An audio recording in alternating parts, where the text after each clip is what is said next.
Hi everyone, I'm Jennifer from English with Jennifer. You know, I think we probably all have a budget, so we're careful how we spend our money. But do you ever treat yourself to something special? I do. Sometimes it's a chocolate bar or yet another box of tea. But there are also times when I decide to go big and I buy something I really want, like these boots. I certainly didn't need them, but I wanted them. If you bought yourself something special within the past year, tell me in the comments. Then I'll feel better about splurging. That's when you spend more than you normally do or more than you should because you want to experience some kind of joy. I splurged on boots. I treated myself to new boots. Let's talk about these phrases. I treated myself to new boots. I bought new boots for myself. Myself is a reflexive pronoun. It refers back to the subject, me. Reflexive pronouns show that the subject is doing something to or for oneself. Think about the reflection you see in the mirror. You look at yourself in the mirror. I looked at myself in the mirror and admired my new boots. Let's change the subject to Jennifer. What other change do we need to make? We need to use herself. Jennifer looked at herself in the mirror. Now in this moment, what happened? I picked up the box and hurt myself. I hurt my back. And what am I doing here? Do you see the scale? I'm weighing myself. How often do you weigh yourself, by the way? Do you remember all the reflexive pronouns? Let's go through them. Myself, yourself, yourselves, herself, himself, itself, ourselves, themselves. A generic pronoun can refer to a whole group or to anyone. Look how reflexive pronouns can be used to make a generalization. It's good to treat yourself to something special sometimes. You is impersonal here. It means anyone. It's good to treat ourselves to something special sometimes. This is also general, but it includes you. It is a healthy practice to treat oneself to something special occasionally. Oneself is gender neutral and singular. It sounds a bit more formal than the other alternatives. What about themself as a reflexive pronoun? Not many grammar books include this form, but it exists. I'd say at the present, it's mostly used in spoken English as a gender-neutral singular pronoun. Compare. People should treat themselves to something special sometimes. Everyone should treat themselves to something special sometimes. I'd use either of these variations, but I wouldn't use the second in formal English. Some writers and speakers would use these variations. Everyone should treat themselves to something special sometimes. A happy person knows it's okay to treat themselves to something special sometimes. Themself has become a single-word alternative to using the phrase herself or himself, or himself or herself. Please know that some dictionaries and sources consider the singular reflexive pronoun themself non-standard. But will you hear it? Yes, you will. We already talked about the most basic use of reflexive pronouns. It's when an action is done to or for oneself. So reflexive pronouns refer back to a person mentioned already. He sees himself in the mirror.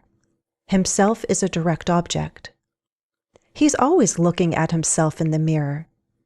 Now himself is the object of a preposition. I often catch him looking at himself in the mirror. Again, the reflexive pronoun is referring to someone doing an action to himself.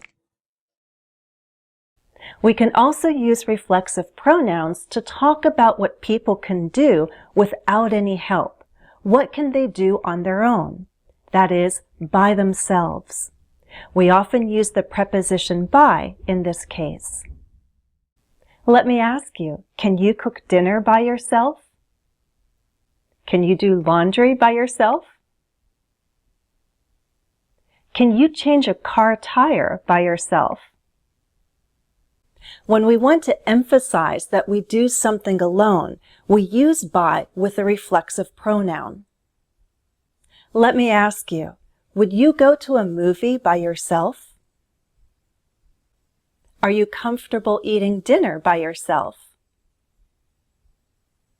When do you really enjoy being by yourself? Tell me in the comments. Whether we mean alone or without any help, we add all to mean completely.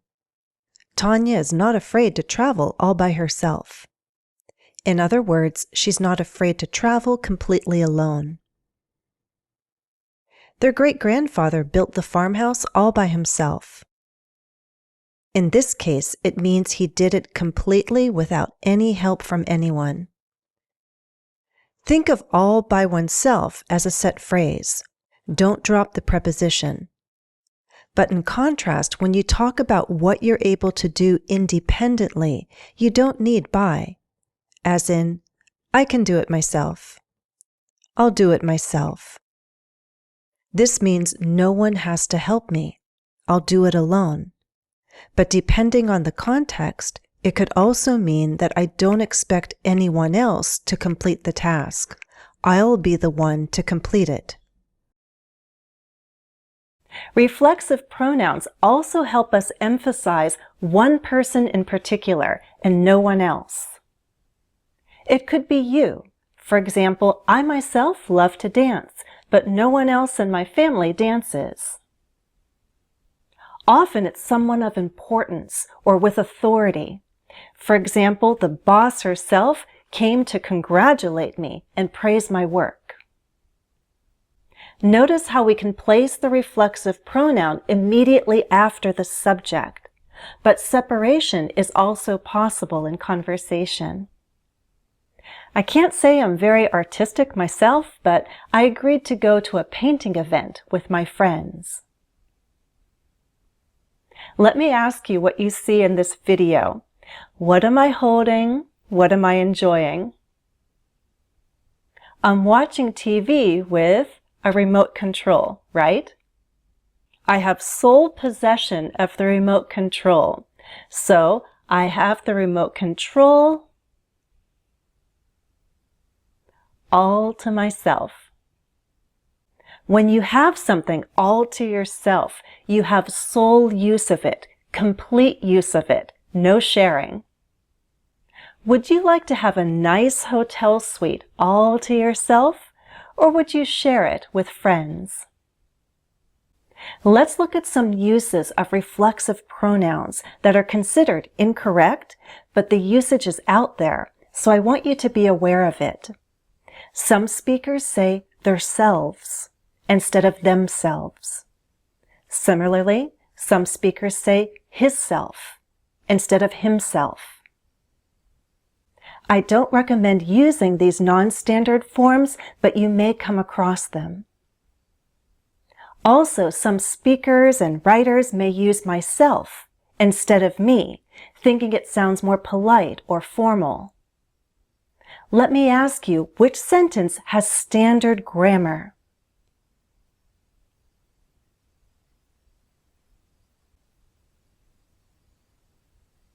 B is standard.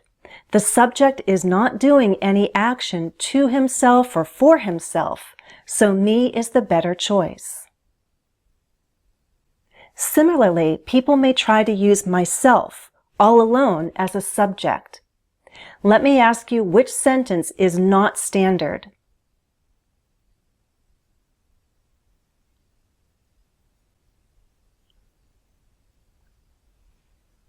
A is not standard. It's important to know standard grammar because this is the grammar that will serve you best in the greatest number of situations. It's also helpful to know collocations, how words go together, and common expressions. So that's what we'll focus on next. Myself is a reflexive pronoun, so it should refer back to the subject. But there's one common exception. It's the phrase myself included. This phrase means including me. For example, many people, myself included, think that Hollywood is producing too many remakes and not enough original films. The subject of the sentence is many people, so the reflexive pronoun myself doesn't refer back to the subject, and yet it's become common and acceptable to say myself included, and it means including me. I'm in that group of people who have this opinion. I know that this last year has been not very easy for all of us, myself included. Myself included. Myself included.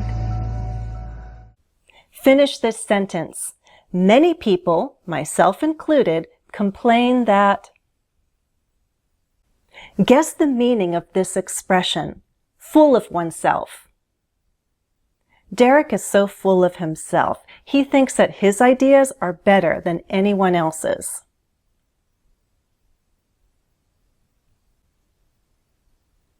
The answer is C, conceited, like arrogant. To be full of oneself means they have a really high opinion of themselves. Sam and Woody are trying desperately to kiss me. Boy, someone's a little full of herself, isn't she? You are so full of yourself. A related expression is to be sure of oneself, and it's not necessarily bad. It could mean you're confident, but it could also mean you're overconfident, too confident. You're either very impatient or extremely sure of yourself. Here are two similar expressions. Can you match the examples to the meanings?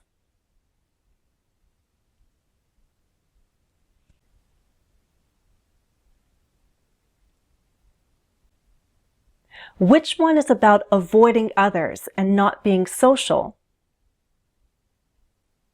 Which one is about not telling anything to others?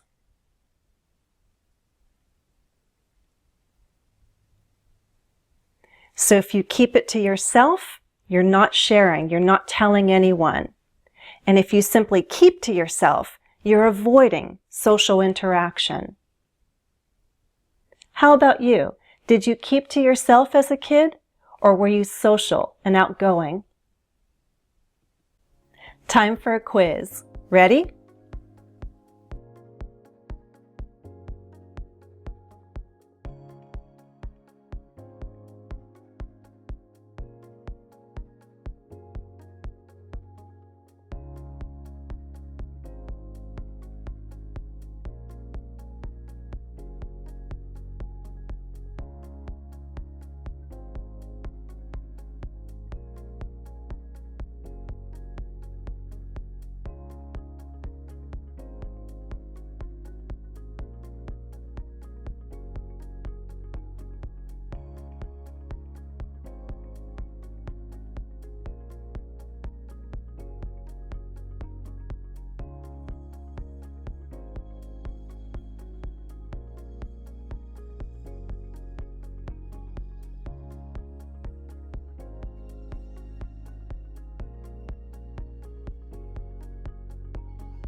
And now for a bonus challenge. What's the difference?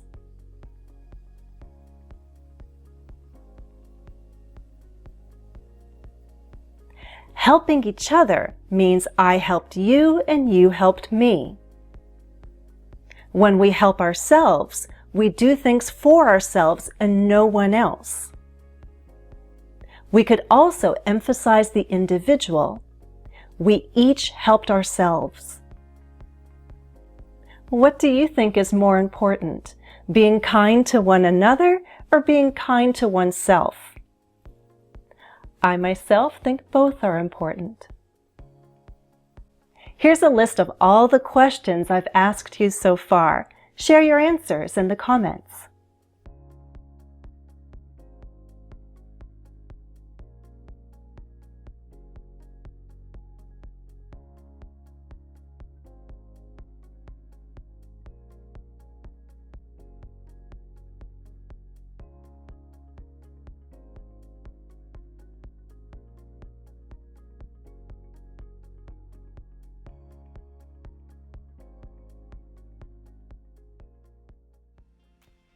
That's all for now. Please like and share the video if you found the lesson useful. Remember to subscribe and join as a member if you'd like to go beyond my videos. Members can join the live chat at the monthly live stream and receive a follow-up task on the Community tab after each live stream. As always, thanks for watching and happy studies. Follow me on Instagram, Facebook, X, and Patreon. And don't forget to subscribe here on YouTube. Turn on those notifications.